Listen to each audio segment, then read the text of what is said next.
One afternoon in 2017, Savanna LaFontaine-Greywind went to assist a neighbor when she vanished. At first, it seemed like she was gone without a trace, like a portal had almost opened up and swallowed her. But one day, police found a very shocking and upsetting clue, and it started to illustrate just how strange Savanna's disappearance really was. Savanna was a member of the Spirit Lake Nation of North Dakota. In many communities, Indigenous American women are murdered at more than 10 times the national homicide rate. Savanna's case has inspired many people to get involved in advocacy for missing and murdered Indigenous people, but there is still so much more work to be done.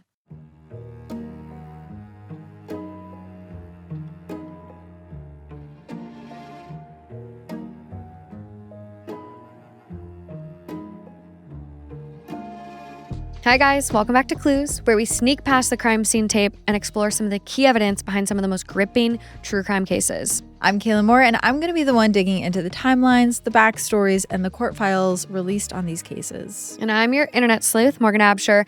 I'm the one who's diving into the Reddit forums and everything else I can find online to talk about the lesser-known details and pulling at the threads that just don't add up. More on this case and the clues that defined it after this quick break.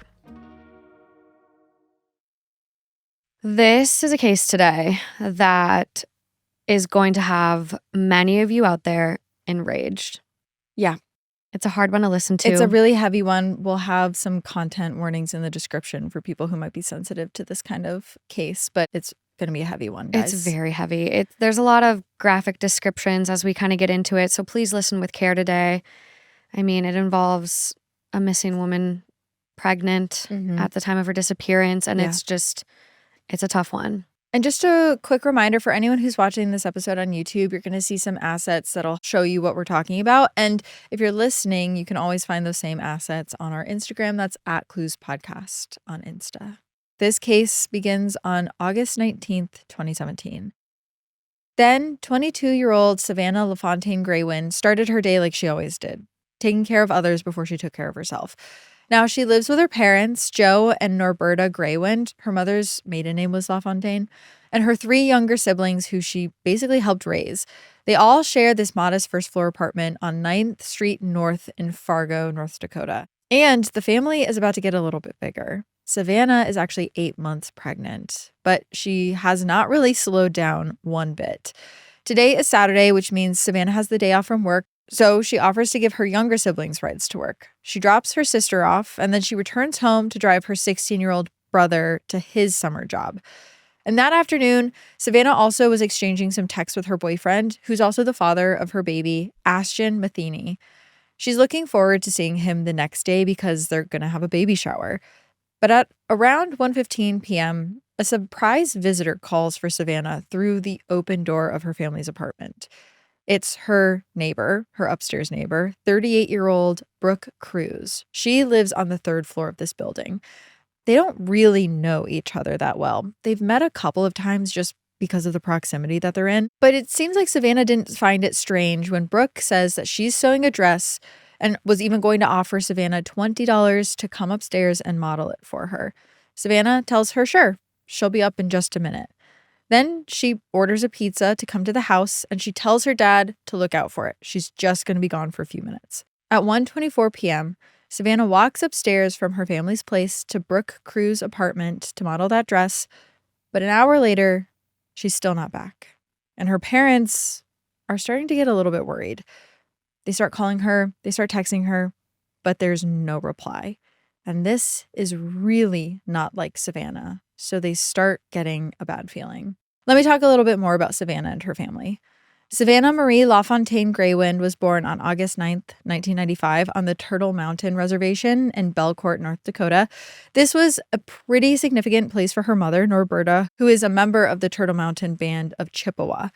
Meanwhile, her dad, Joe, grew up about 100 miles away as a member of the Spirit Lake Nation of North Dakota. It's an Indigenous American community that comprises of 2 bands of the Eastern Dakota people. As is tradition, Savanna inherited her father's tribal nationality at birth, becoming a member of the Spirit Lake Nation. Now, the family lived in Belcourt, where jobs were pretty scarce, so they ended up moving south to Fargo, where Savanna lived until she was around 10 years old.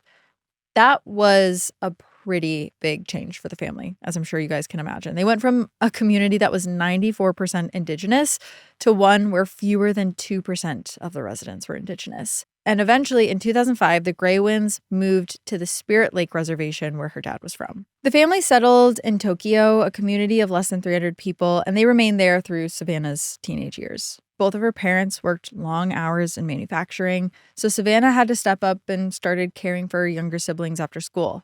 Norberta and Joe really appreciated their oldest daughter's help, and they gave her a lot of flexibility when it came to her free time. Though it was a little bit of a different story when there were boys involved. When she started referring to this guy in her class named Ashton Matheny as her boyfriend, Joe and Norberta were really wary. Ashton was a fellow member of the Spirit Lake Nation, but her parents noted that his life was a lot different than Savanna's. His parents were divorced, and he kind of bounced around between his father's house on the reservation and his mom's place, which was 95 miles away in Grand Forks, North Dakota. Plus, Ashton was described as being a little bit of a dreamer. He would release rap music on SoundCloud, and he hustled for gigs at local venues. Now, the Greywinds really wanted to make sure that Savanna got good grades and completed her education, so they wouldn't really let her see Ashton outside of school. They just didn't think he was necessarily the best influence. But that, in some ways, made them fall a little bit harder for each other. When Savanna graduated from high school in 2013, they continued dating as they were figuring out the next steps of their lives. Savanna decided she was going to work in healthcare. She got her certified nursing assistant certificate, and she began working at an elder care facility called Eventide in Devils Lake, North Dakota. It was about a 20-minute drive away. Now, in early 2017, Savanna learned that she was pregnant with Ashton's child. And at this point, he was living in Minneapolis, which was about 6 hours away.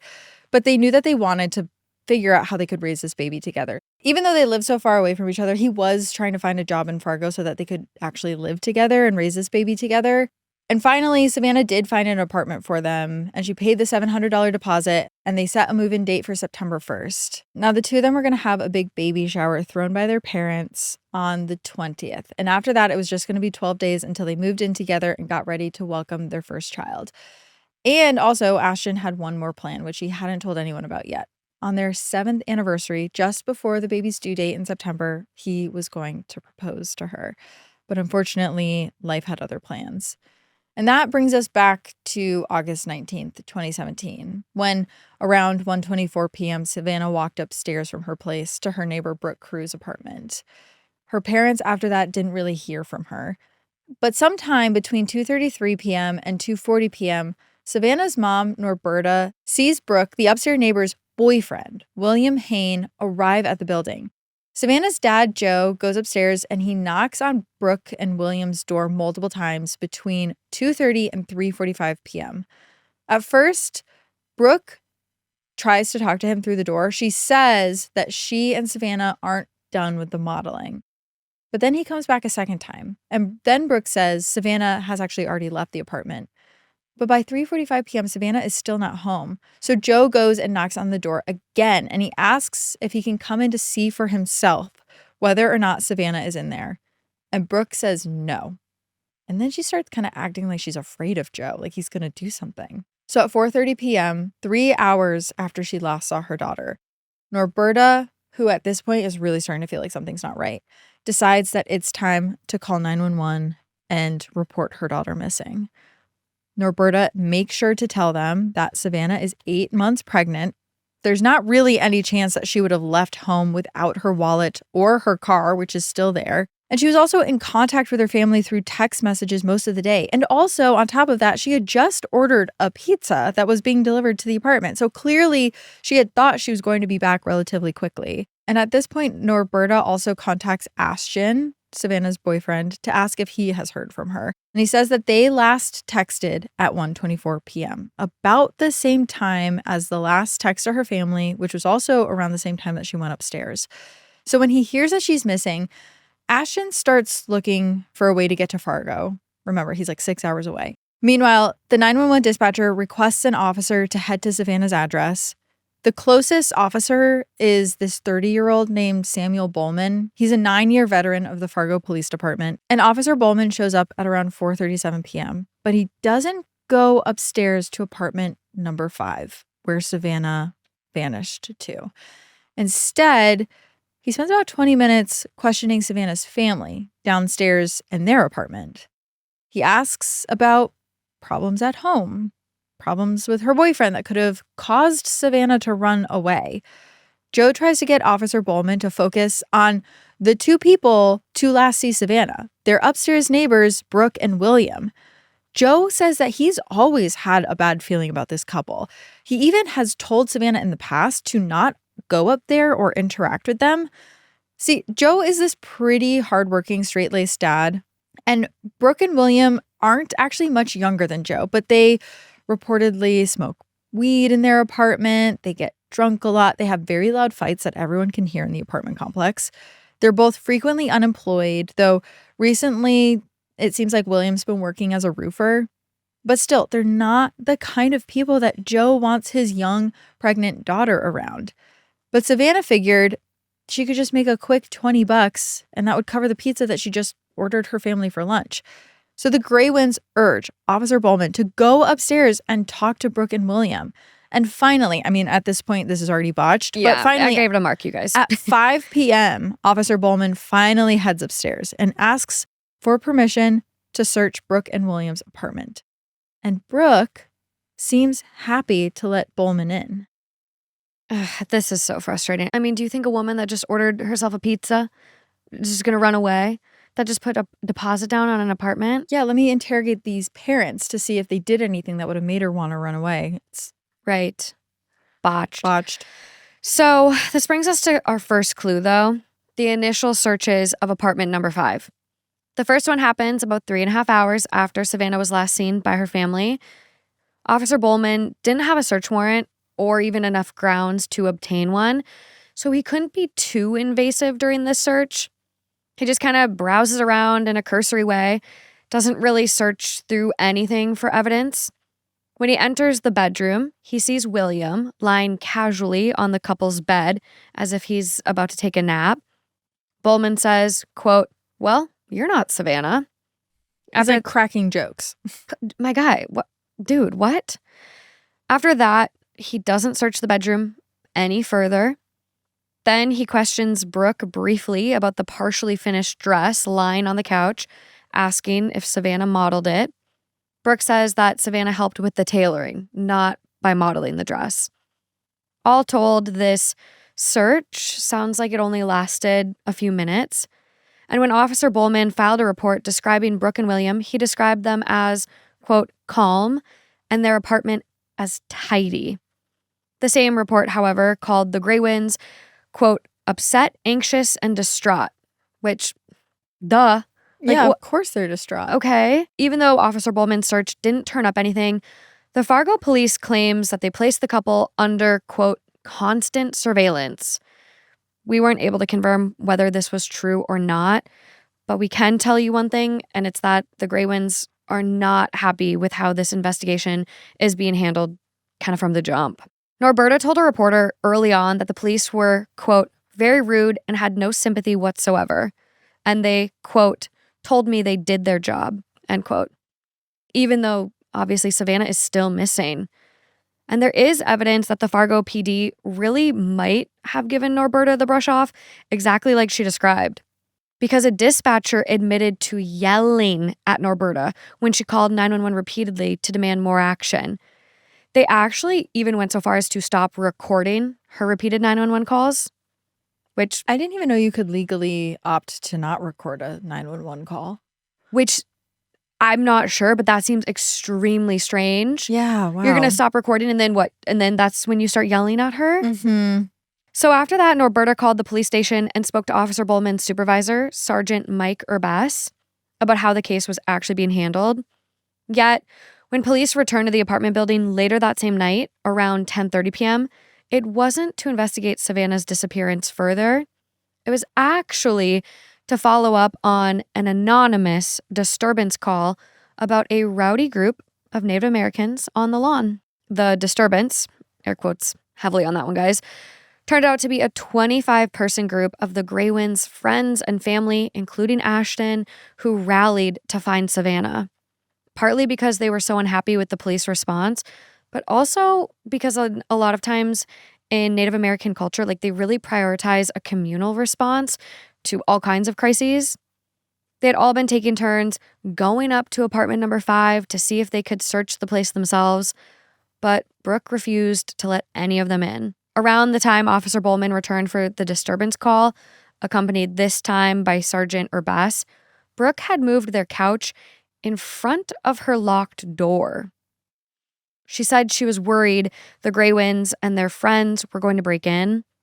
But instead of questioning Brooke and William further, Officer Bowman and Sergeant Urbas tried to get the group on the lawn to disperse. Still, they demanded the police look for Savanna in apartment number 5 again. So, to de-escalate the situation, the officers, somewhat reluctantly, did agree.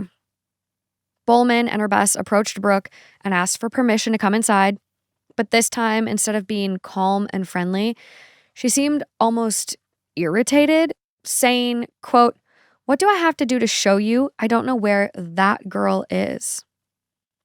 Still, Brooke did consent to a second search, and once again, William was lying on the bed in the bedroom. And something I personally found kind of strange is like, police didn't really ask him to move, despite seeing him in the same spot twice. It seemed like they were more interested in not disturbing him because he was laying on the bed than actually searching that room. Yeah, seems that way. And Norberta and Joe had even suggested that they check in a bathroom closet for Savanna. I think it's because, obviously they live in the same building and they kind of knew the apartment's layouts, and they thought that could be a place where a person could hide another person. Still, the officers completed another walkthrough and went back downstairs to tell Savanna's loved ones that they had searched, quote, thoroughly.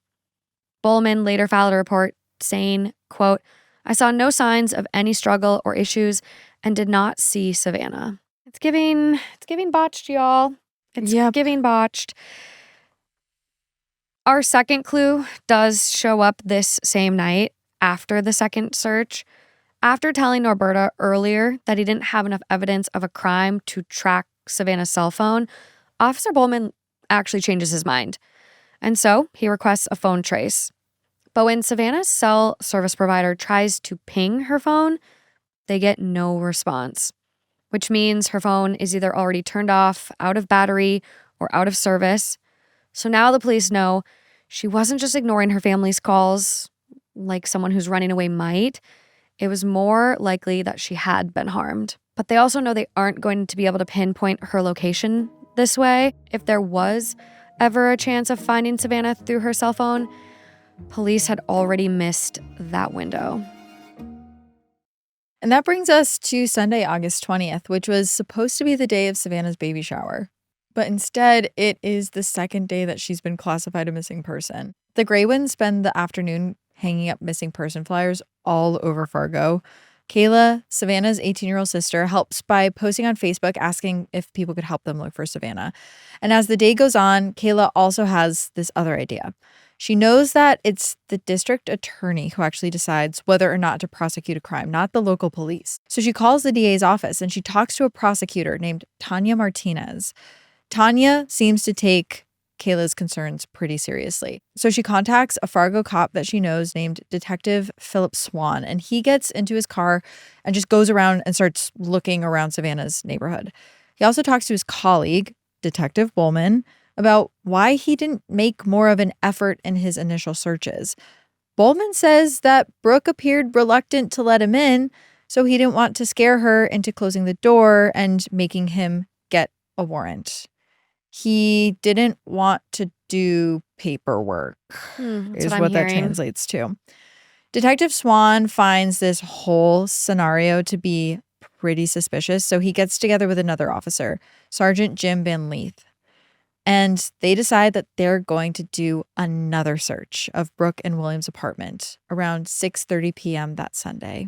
Which brings us to our third clue, that third search on August 20th. This time, Detective Van Leith and Swan record audio on their body cams. Now, one might conclude Brooke sounds friendly and accommodating as she lets them in. She says, quote, I'll go ahead and open up the whole house to you guys. She also seems a little flirtatious with Detective Van Leith, saying, quote, "You're tall." And you can hear enough activity in the audio to tell that the two detectives are doing more than just a walkthrough this time. It does sound like they're opening drawers and cabinets, which wasn't done previously. But it's still like, it just feels a little unsettling to hear how friendly they are with Brooke, talking about things like, quote, "making this easier on you," and, quote, "making us and hopefully the family feel better." They even ask her about her cats. According to Fargo police, Detectives Swan and Van Leith searched Brooke's kitchen cupboards. They also checked the bathroom closet that the Greywinds suggested they look in, but apparently they didn't notice anything alarming. Then, about 6 minutes later, they leave. 6 minutes.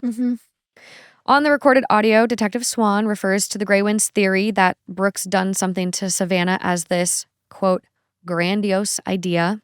After the search, they go downstairs and speak to Joe Greywind for exactly 2 minutes and 12 seconds. During that conversation, the two detectives actually tell Joe that they know how to spot a liar, and Brooke is not a liar. Well, even though officers at this point are seeming to be less than helpful, thankfully they do continue at least searching for Savanna in the following days, though not in the same spot. On Monday and Tuesday, August 21st and 22nd, both the Fargo Police Department and a private search and rescue group comb through the area. The police deploy specially trained dogs, one of which picks up Savanna's scent from her dirty laundry and follows it to a nearby convenience store, but there's no sign of her having been there. I mean, I remember reading that dogs can smell like 2 weeks in the past. I think these scent dogs can smell even further into the past, so it's not unrealistic that they would have smelled her going to the convenience store. The local police also call in U.S. Customs and Border Protection so they can search for Savanna by air, but that also doesn't turn up anything. Meanwhile, Savanna's uncle searches the nearby Red River in his own personal boat. The Red River actually has a profound link to Savanna's family history. The traditional caretakers of the river were both of her ancestral tribes, the Turtle Mountain Chippewa on her mother's side and the Spirit Lake Dakota on her father's side. Plus, the Fargo Fire Department is also searching the Red River as well. But unfortunately, none of those boats find any clues. And by Tuesday afternoon, Savanna's family receives some more bad news. Joe Anderson, who's a deputy chief with the Fargo Police Department, actually gives a statement to the local news saying there was, quote, "nothing to suggest criminal activity," end quote, in Savanna's disappearance. Except, here's the thing. The police know for a fact, they have the records that they can access, that there has been a lot of criminal activity in apartment number 5, even before Savanna vanished, because Brooke and William have a pretty, let's just say, checkered past, and also an emotionally and physically abusive relationship. Botched. So botched. Botched. So let's You're talk. You're going to go on air and say that? Nothing to suggest criminal activity? Okay. Because we're going to get a little bit more into Brooke and William right now. Let's go. 38-year-old Brooke Cruz and 32-year-old William Hoehn. Let's talk about how they came to be the Greywinds' upstairs neighbors. So Brooke was born in Florida as Brooke Doolin.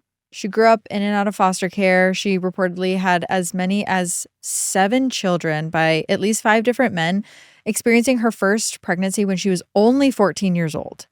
Her second baby's father, Aaron Edwards, ended up with custody while Brooke skipped out on child support entirely. She also had a string of run-ins with the law. She was arrested and put in jail for the first time at age 23 after she got caught bouncing checks. And after she married a man named Carl Cruz in 2006, the then 26-year-old Brooke seemed like she was settling down. They welcomed 2 children together and they worked together at Carl's carpentry business.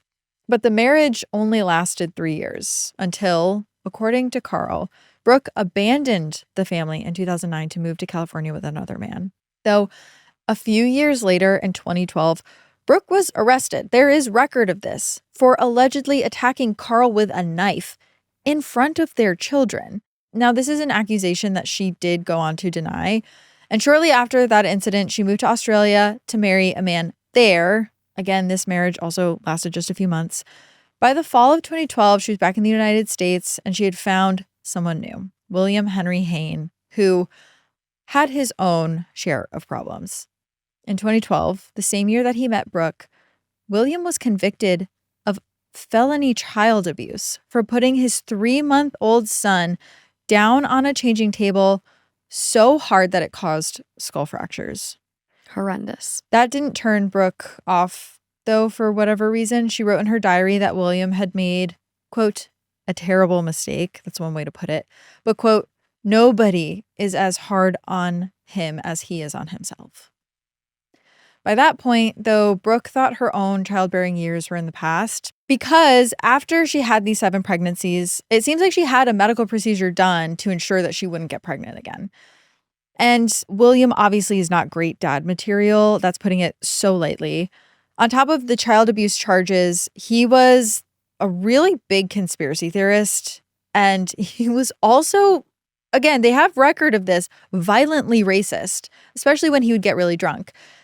And it seemed like a lot of his rants he would go on and kind of like racist leanings were towards Indigenous Americans. In 2013, Brooke enrolled at Minnesota State University Moorhead, and she starts majoring in psychology and minoring in sociology. She thought pretty highly of herself. She really believed that she could use her degree to rewrite the entire DSM. Morgan, that's the Diagnostic and Statistical Manual of Mental Disorders. It's one of the most important texts in modern psychology. It's been around forever. There's a bunch of different versions of it. It's gold standard. She considered psychiatric medications to be dangerous. She didn't want to take them herself, despite admitting that she did suffer from anxiety, stress, and PTSD. Maybe that was something she was going to do when she rewrote the whole DSM. Yeah, that thick-ass book. She's going to, from page 1, get rid of all the medication, whatever. Brooke also had this fascination with her own dark side. And she one time wrote about how all humans are born with 2 personalities. One that was socially acceptable and one that was not. It's giving Dexter's dark traveler, dark passenger, whatever Dexter calls his dark side. Like, oh, yeah. I'm like, what? Okay. The darkness that lives inside of him. Yeah. At this point, it's safe to say that Brooke and William both had some serious issues they were dealing with. Mental health, otherwise, whatever. And it seems like they were probably magnifying each other's worst traits. By 2016, around the time the Greywinds moved into the apartment below Brooke and William, things had gotten so volatile between the couple that William forcefully threw Brooke into the bathtub, and the cops were called for a physical disturbance. After pleading guilty to the assault, William was ordered to have no contact with Brooke. But 6 months later, they were living together again. They were violating the no contact order. That is until January of 2017, when William did move out once more. And this time, it looked like their 4-year relationship might actually be over for good. Until Brooke told William that she was pregnant with his child. So let's get back on track here with some clues. We're going to hop into our 4th clue, which is an interview with William himself. Because around midnight on Tuesday, the 21st, the Fargo Police Department arrested William as he arrived home in a borrowed red truck that actually belonged to his boss. Official records kind of conflict here. Some documents said the arrest was based on an outstanding warrant for failure to pay a fine and a protective order relating to the domestic violence involving Brooke. But others suggest that William was booked on a new charge because he had actually bumped into a car in the local Walmart parking lot earlier that night after shopping with Brooke. Allegedly, he left the scene without providing his contact info, and the other person got his plates. Regardless, police weren't actually interested in either of these crimes, really. They just wanted to get him talking more about Savanna. By this point, it does seem like police had finally come around to the idea that Brooke and William were somehow involved in Savanna's disappearance, or at the very least, Brooke was. And they figured if they could get William alone, maybe he'd turn on Brooke, tell them what really happened to Savanna that day in the apartment.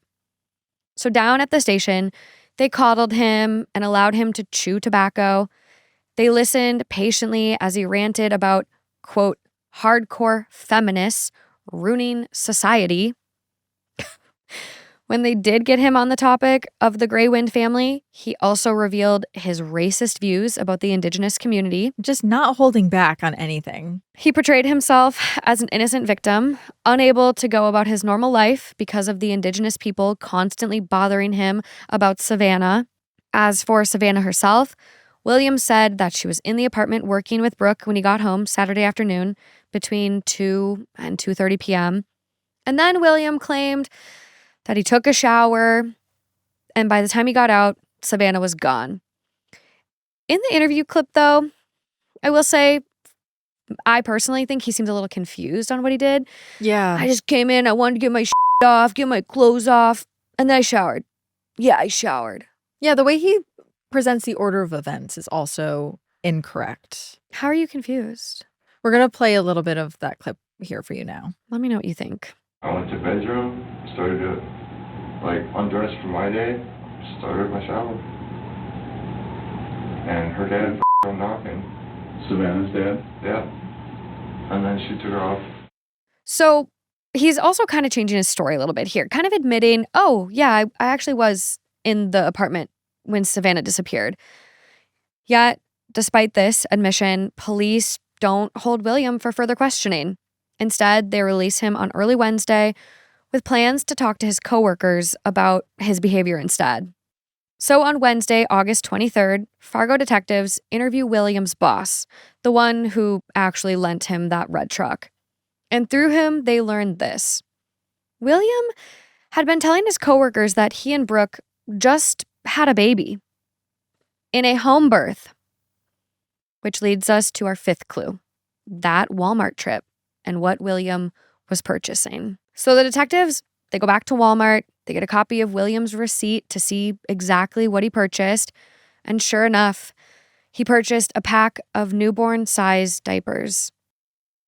Detectives at this point want to make absolutely sure it was William, so they requested to see the store's security footage too, which confirmed what investigators already knew. William went to Walmart, and there he was on camera purchasing baby diapers. Now they've decided they want to fill out the paperwork to get a real search warrant for William and Brooke's apartment. Which, this long. I know. They reportedly do by Wednesday morning, which is 4 days into the search for Savanna. But they don't use the warrant that morning. Actually, or that afternoon, or that evening. The Fargo Police Department later claimed that they actually put William and Brooke under 24-hour surveillance while they tried to figure out if they would be endangering Savanna in any way by forcing their way in to conduct a search. But hold on, don't they already have them under constant surveillance? Yes, basically. Okay. But so they're thinking that Savanna is in there. They don't know, but they just don't want to go in because they don't know if it'll endanger her in some way. Yeah. But the next day, that's when the police department seemed like they were ready to move. They come in with a crime scene investigation van, and at 1:30 p.m., police ask the Greywinds to wait across the street while they execute the warrant. At 1:41 p.m., they pound on Brooke and William's apartment door, and there's no answer. So, to their credit, they do break it down with a battering ram. They have the warrant, they're getting inside. And once they get inside the apartment, they see that Brooke is in there. But there's also someone in there they were really not expecting to see. Because laying quietly on Brooke and William's bed is a newborn baby girl. Someone living downstairs heard police talking and shouted across the street to the Greywinds, they found a baby. If the baby was Savanna's daughter, as the officers realized it must be, then she was 4 weeks premature and she might need urgent medical care. So they bundled the baby off to Sanford Children's Hospital, ignoring the Greywinds' request to see or hold her. Ashton, presumed to be the baby's father, was across the street with Savanna's family, but he wasn't allowed to see his newborn daughter either. Instead, the baby was placed in the custody of Cass County Social Services, with no visitors permitted until the authorities could determine who the child's lawful parent or guardian was. Then detectives took Savanna's toothbrush and dirty clothing from her family's apartment to collect DNA and make sure that the baby was in fact hers. Meanwhile, Brooke was arrested at the apartment and another team of officers arrested William at work. And unfortunately, even with all of this that they gathered, there were still no leads on Savanna herself. So let's go back and revisit when Brooke initially told William she was pregnant. So here's what we know about, at least what William says, about his experiences during Brooke's pregnancy. He claims at first he was thrilled. He even told all of his friends and coworkers at a local roofing company that he was about to be a dad again.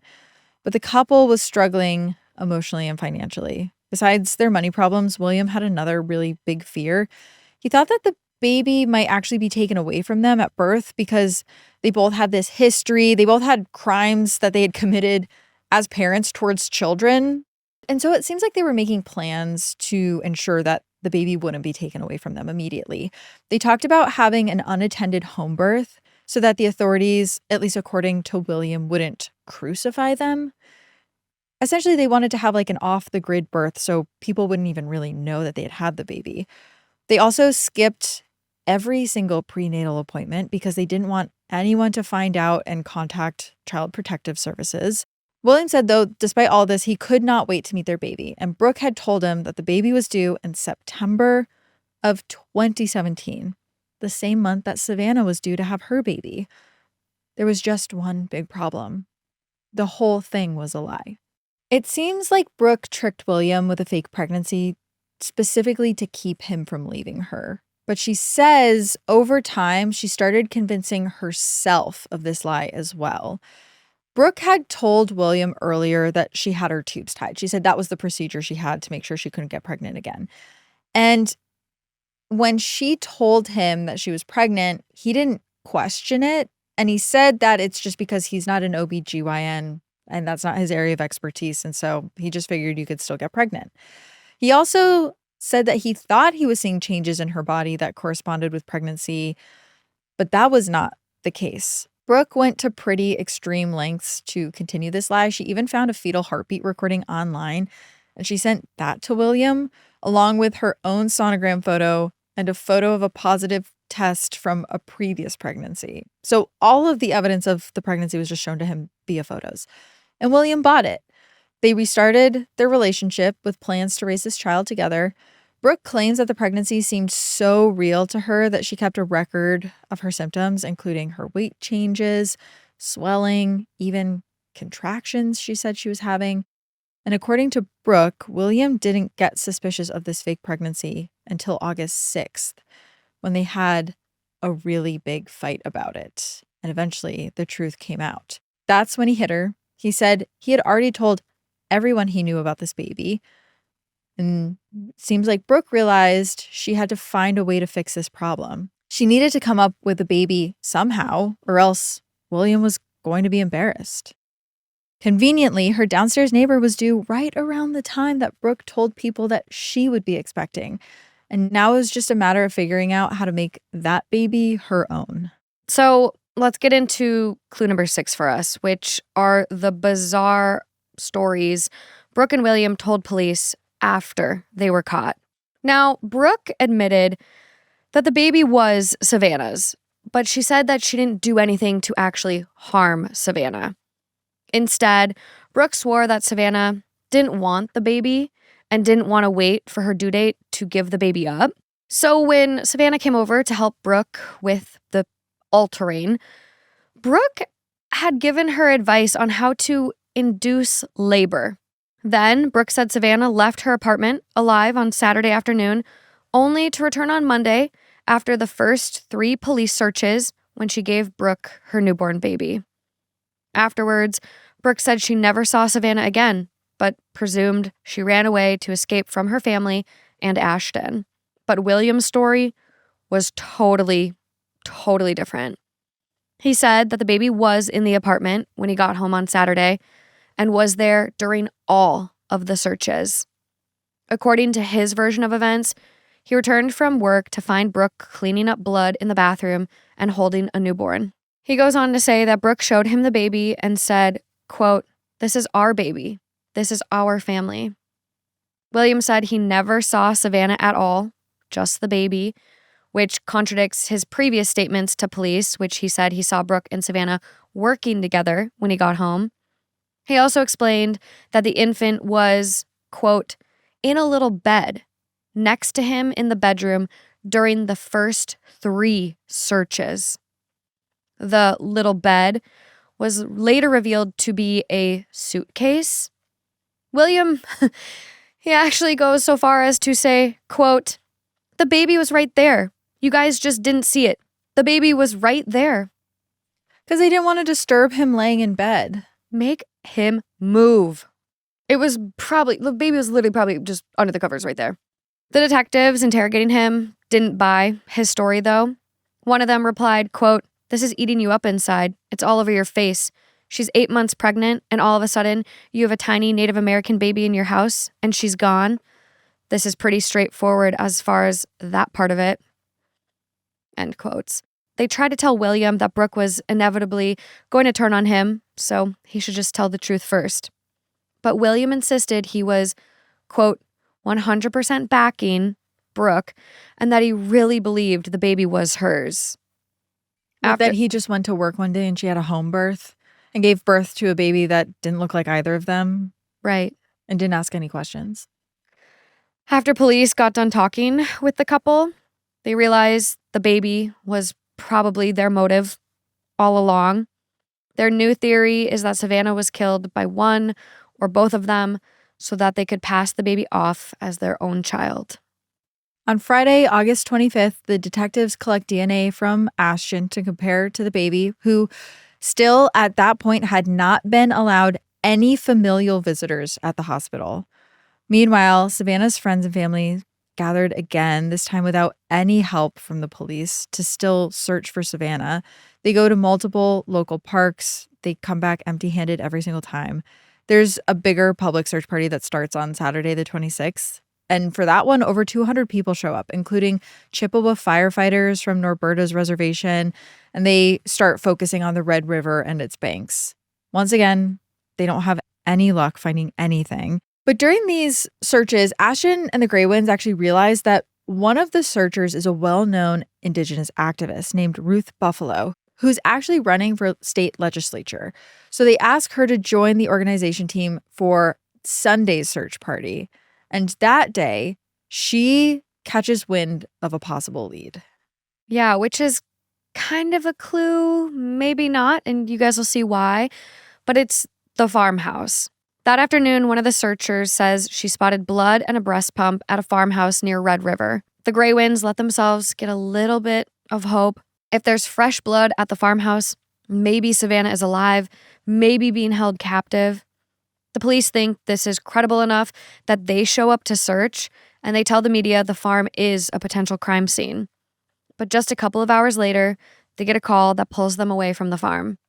And we never really find out anything else about this location. But regardless about this location, potentially what it holds, they get some shocking news that steers the direction elsewhere. Yeah, and that's because at about 5:45 p.m., these recreational kayakers that are on the Red River, they have nothing to do with the search party. They're just out there kayaking. But they spot a human-sized object in plastic trash bags on the river. It's wrapped in duct tape, lodged against a tree. Police respond to the scene immediately, and sadly, when they get there and they start looking at what's been found, they unwrap it and find that it is a body. And it is Savanna. They know it's her immediately from a tattoo that's on her. It's actually a tattoo that honors her late grandmother, and it reads, quote, "Too beautiful for earth." And right there, Brooke's story about Savanna wanting to induce labor is conclusively busted.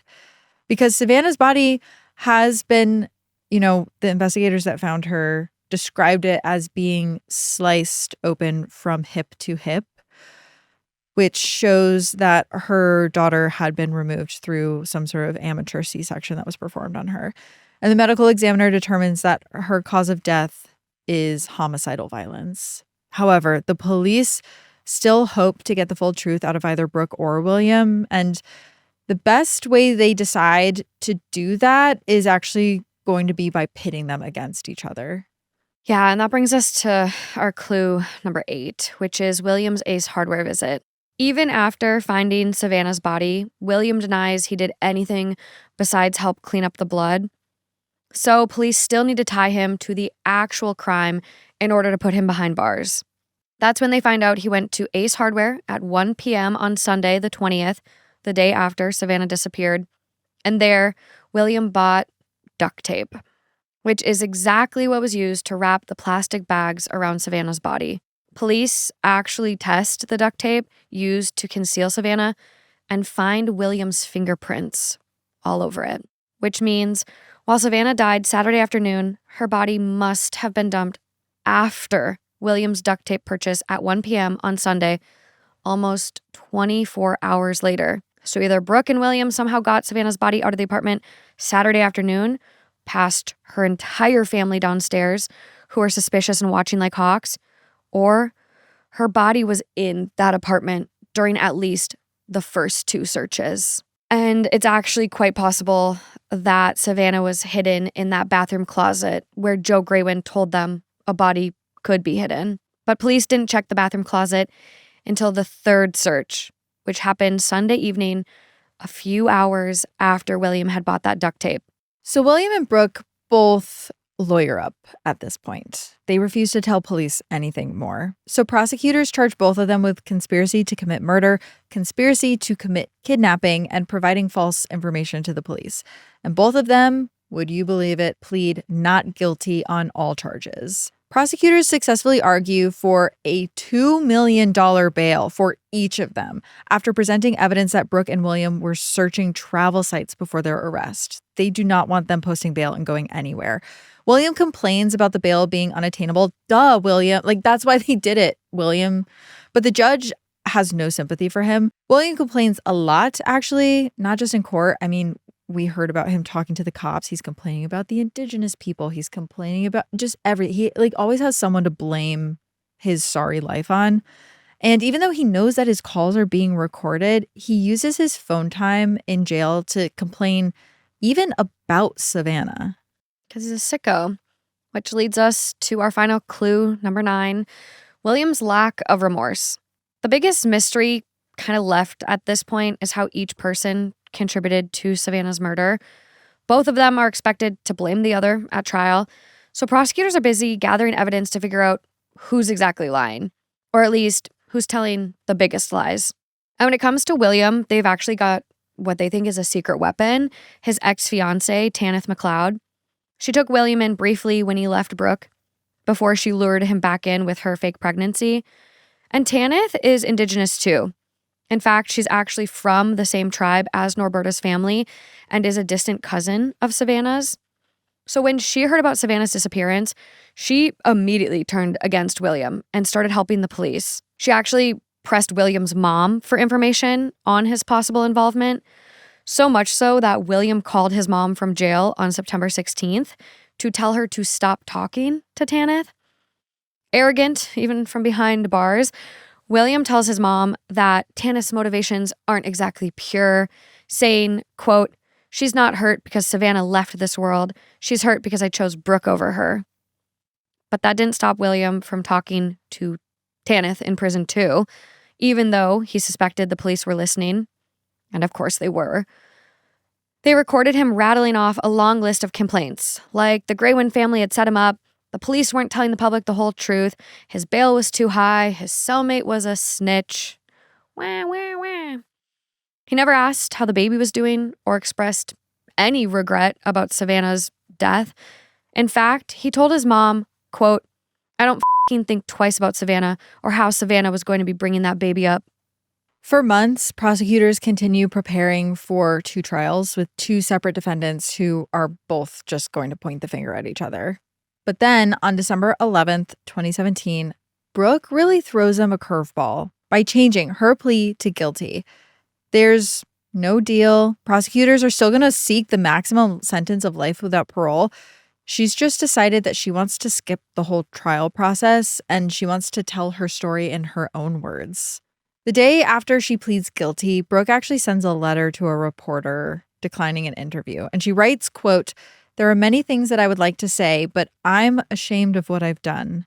Because of this shame and with a good amount of humility, I don't feel I have the right to say a damn thing except I'm sorry." She also says that she still expects to testify against William. And after her sentence hearing, she admits one of the most shocking things that is revealed really in this entire case. But she does admit that Savanna was alive when Brooke performed her amateur C-section on her.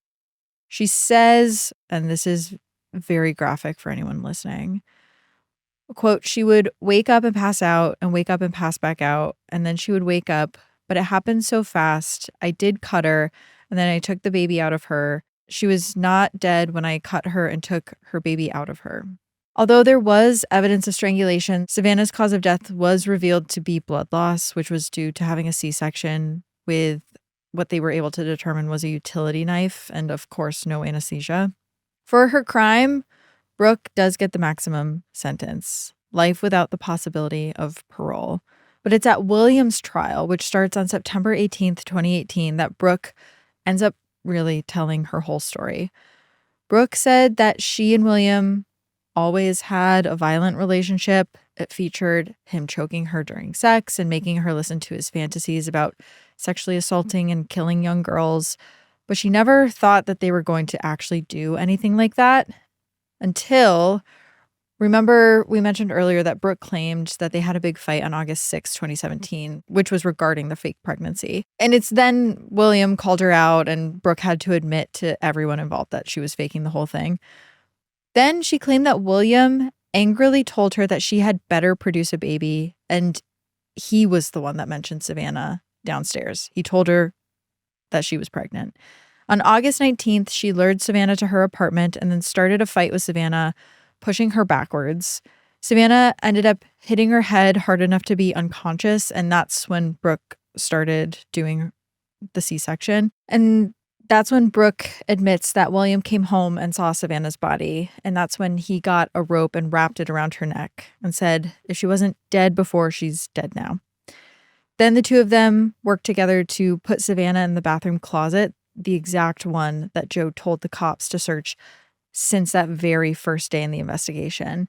And the two of them together cleaned the crime scene before the cops even arrived.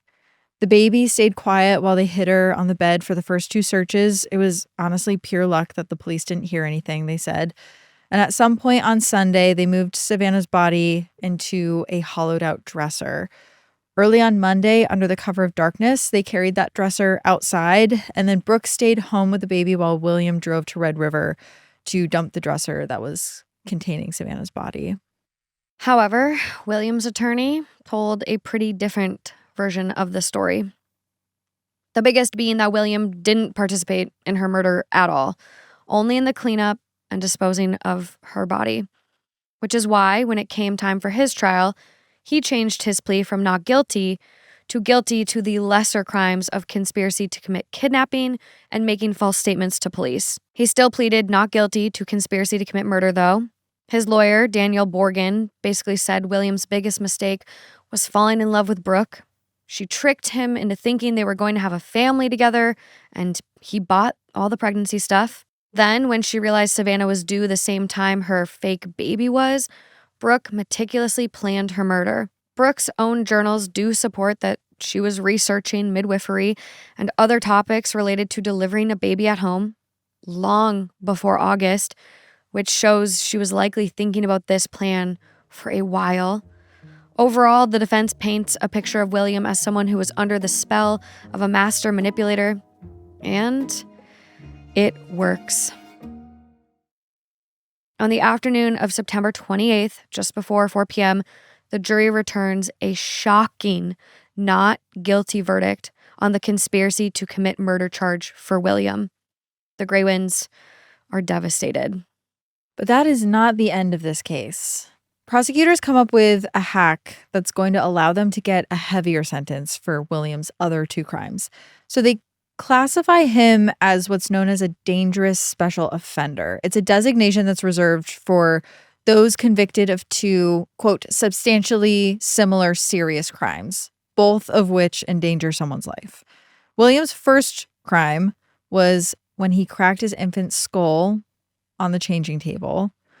And the prosecutor says that that is similar to his second crime, which is endangering Savanna's baby by abducting her. That allows the judge to give a sentence of life in prison, though with the possibility of parole. And that at least brings a little bit of relief to the Greywind family, at least until August 22nd, 2019. Almost 2 years to the day after Savanna's murder, the North Dakota Supreme Court overturns William's sentence, saying the prosecution erred in determining that his two crimes were similar, both the severe endangerment of infants.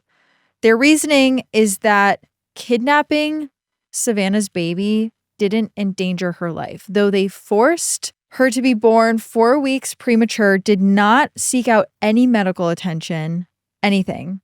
But they ruled that William and Brooke took good care of her during the abduction. William was resentenced to 20 years, meaning that he will get out of prison by the time he is 51 years old. And that is just the most devastating blow to the Greywind family I can imagine.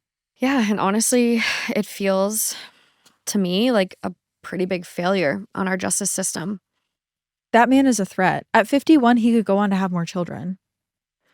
I am just baffled how there wasn't enough evidence to convict him of the conspiracy charge, but that's my personal hot take for the day. At this point, it feels like we kind of know everything we're ever gonna get, unless either Brooke or William change their story. But honestly, they're both pretty unbelievable at this point. It's also hard to say why the investigation was handled so poorly.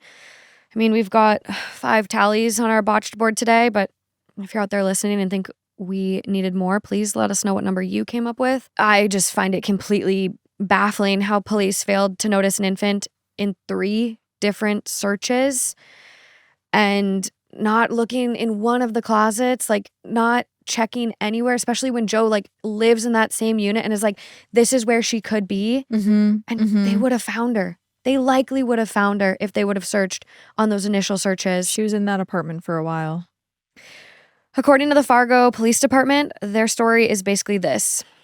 They did everything they could to find Savanna all along, and anything that seemed sketchy to the public, like the detectives flirting with Brooke and then being harsh and unfriendly to Joe, was just them playing a long game so Brooke and William would let their guard down. They also said that the delays didn't really change the case's outcome. What the hell are they talking about? Didn't one of them go on audio recording? I know a liar. And Brooke is not a liar. Yeah, the outcome isn't necessarily just the sentencing. The outcome is also the trauma that you inflict upon innocent families. Like, I don't understand how they don't see that. And it could have changed the case's outcome. You could have found her body in that apartment before William went and disposed of it and then got off on all conspiracy to commit murder charges. Yeah. It could have totally changed. So don't say it could have not changed the case's outcome. It very easily couldn't. We don't know. Yeah. You don't have a crystal ball. The Greywinds obviously experienced all of this very differently. Norberta felt dismissed and talked down to by dispatchers. Even before the first police officer responded to her 911 call, I mean, one dispatcher yelled at her. Joe told the police exactly where Savanna could have been hidden, and he was dismissed. They felt like the police just wanted to dismiss Savanna as a runaway because she was a young, pregnant Indigenous woman, which, again, I find hard to believe considering she put a deposit on an apartment and had just ordered pizza. This was a woman that was making plans to have a life and raise her baby, not someone trying to run away. Absolutely. It has been 8 years now since Savanna died, and a lot has happened in that time. Ashton, we're happy to announce, has received full custody of his daughter. Her Greywind grandparents were very happy with this. He's an amazing dad, and they get to see the baby all the time, who is now like a 3rd grader, I guess, 8 years old. On June 13th, 2022, Ashton did actually get into an accident that left him in a coma for a little while, but he was able to make a full recovery and continue just being a great dad to his daughter. Almost a year after his accident, he posted about it on Facebook saying, quote, "I just want to say I'm grateful and blessed to still be here with all of y'all. Smiley face. I was literally on the edge of dying, but my strength pulled me through yet once again. And that is coming from truly one of the strongest people I can't even imagine. And these days, he posts a lot of pictures of his daughter. And it's clear that he still really loves Savanna even after all these years. In 2024, he posted a picture of the two of them captioned, "You knew everything about me, and that's why I fell in love with you. Miss you, babe." Savanna has had a huge impact on the missing and murdered Indigenous women movement. In October 2020, Savanna's Act became law. It's meant to protect Indigenous people by encouraging more prompt and complete cooperation between federal, tribal, and local authorities. Under the law, states are supposed to choose Indigenous organizations liaisons, such as MMIP, and the Department of Justice is supposed to notify those organizations whenever an Indigenous person is missing or becomes the victim of a murder. When Indigenous communities find out about cases involving Indigenous victims, especially those who are missing, they can rally resources who may bring specific, crucial tribal knowledge to the table in searching for someone. Helping U.S. law enforcement agencies collaborate more actively with Indigenous resources is a win-win for everyone, especially missing people and their families. But there's a bit of a problem with this. Savanna's Act makes it optional, not mandatory, for law enforcement agencies to submit a plan to the Federal Department of Justice for how they'll handle communication with Indigenous groups in MMIP cases. And reportedly, as of November 2023, not one law enforcement agency in the country had done so yet. So if you guys out there, I know I do, want to see more cooperation, hopefully less botched investigations of cases involving Indigenous people, you can support organizations like the Indian Law Resource Center and the National Indigenous Women's Resource Center, which are pushing for cooperation with Savanna's law and other legal reforms to help prevent another case like this one. And on that note, we are closing our case on Savanna Greywind and moving on to our missing person of the week. Our missing person of the week is coming from one of you out there. We saw your comment on our YouTube channel, and you wanted us to look into the disappearance of 21-year-old Kortne Stouffer from Palmyra, Pennsylvania. On Sunday, July 29th, 2012, Kortne disappeared without an apparent reason. The last known contact with her was at 3:30 a.m. by the Palomar police regarding a disturbance. According to the comment on YouTube, she disappeared after cops had been called to her place twice after she had a really sketchy neighbor who she did not get along with, who was seen after taking a lot of black trash bags out of his apartment in the weeks following her disappearance. According to the FBI website, foul play is suspected regarding Kortne's disappearance. Kortne was 21 at the time of her disappearance, blonde hair, longer than shoulder length, green eyes, 5'8", about 115 pounds. She has a tattoo on her right arm that reads "One Love," a tattoo on the top of her right foot of 3 stars, and a tattoo on her left side of a pistol shooting flowers. If you have any information, please contact Detective Jared Henry of the West Lebanon County Regional Police Department in Lebanon, Pennsylvania, at 717-838-8189, or you can contact the FBI at 800-634-4097. Thank you so much for commenting and highlighting Kortne's case. And if there's any cases you guys out there want to see us highlight, please keep commenting on our YouTube. We do see them, and others see them too. Thousands of people are seeing these names now, so let's keep getting the word out there. And that is all we have for this episode. Now we want to hear from you guys. Your thoughts, your feedback, theories, how these cases impact you really, really means a lot to us. And we read through the comments, and we just love to hear from you guys. It's what makes this community so special. Yeah, thank you. At Crime House, we really value your support. So again, share all your thoughts and remember to rate, review, and follow clues to help others discover the show. All right, we will see you next week for another episode. Bye, guys. Bye. Every week, we dive into the pieces, both hidden and obvious, behind some of the biggest true crime cases. Subscribe to Clues Pod with Morgan Absher and Kaelyn Moore on YouTube. And remember, every clue counts.